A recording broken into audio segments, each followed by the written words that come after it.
Canadian politics, a day of contrasts, March 26th, 2025. Good day, and welcome to our special report on Canadian politics. It's me, Rick, and I'll be your host, bringing you the latest from the campaign trail on March 26th, 2025.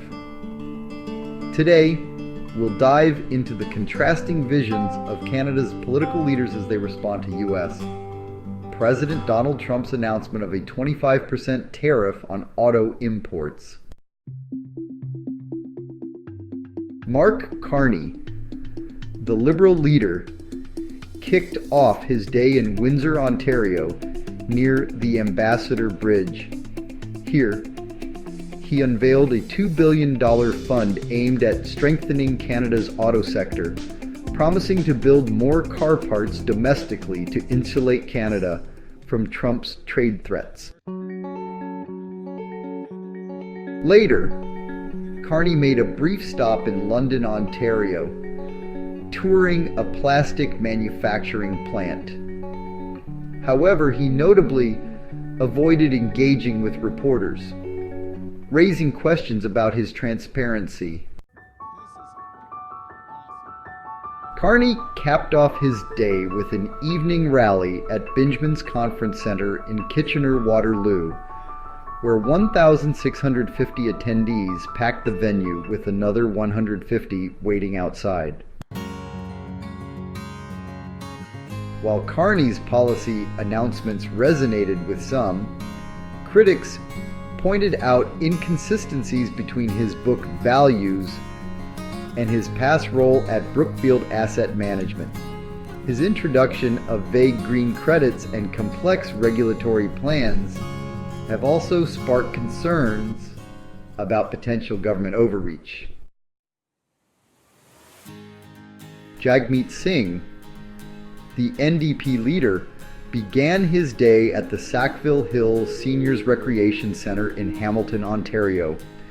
Here he announced tax cuts for middle-class families and proposed removing GST from home heating and phone bills. Singh later held an evening campaign rally in London, Ontario, but notably avoided questions from reporters. Despite Singh's efforts to ease financial burdens on Canadians, the NDP's declining relevance overshadowed his proposals. Recent polls suggest the party may struggle to retain official status in Parliament.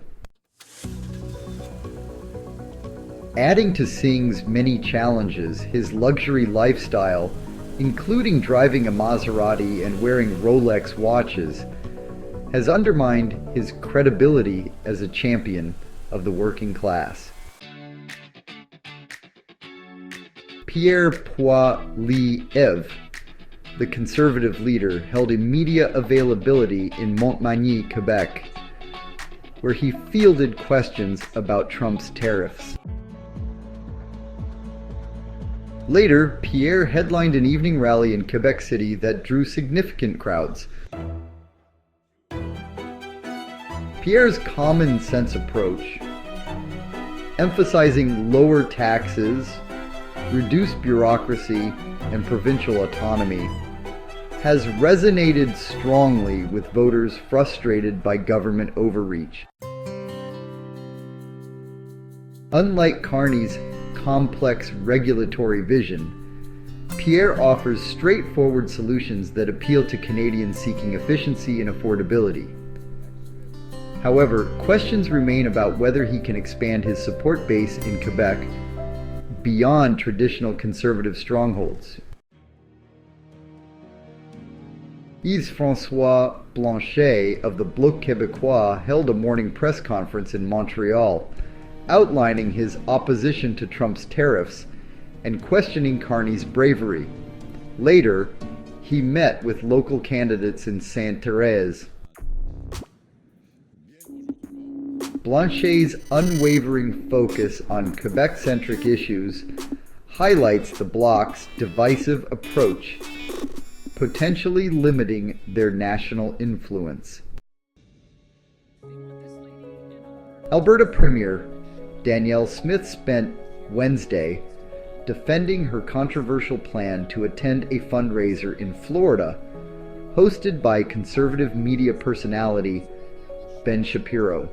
She characterized her efforts as entering the lion's den to persuade U.S. influencers that tariffs would harm both nations.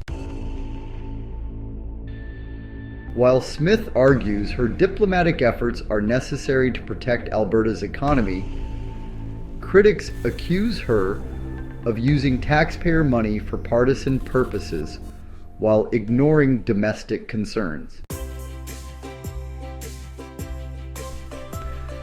As we've seen, March 26, 2025 showcased stark contrast among Canada's political leaders. Mark Carney presented ambitious plans but faced criticism for avoiding scrutiny and introducing vague policies. Jagmeet Singh struggled to maintain relevance amid declining support for the NDP. Pierre Poilievre resonated with voters through his common-sense approach and focus on affordability. Yves-François Blanchet prioritized Quebec's sovereignty at the expense of national unity. Danielle Smith gambled on controversial diplomacy to protect Alberta from trade fallout.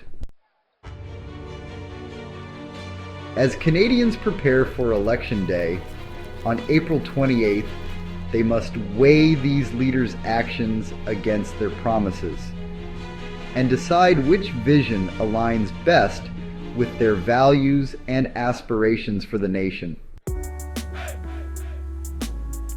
This has been your special report on Canadian politics. It's me, Rick, signing off. Good night.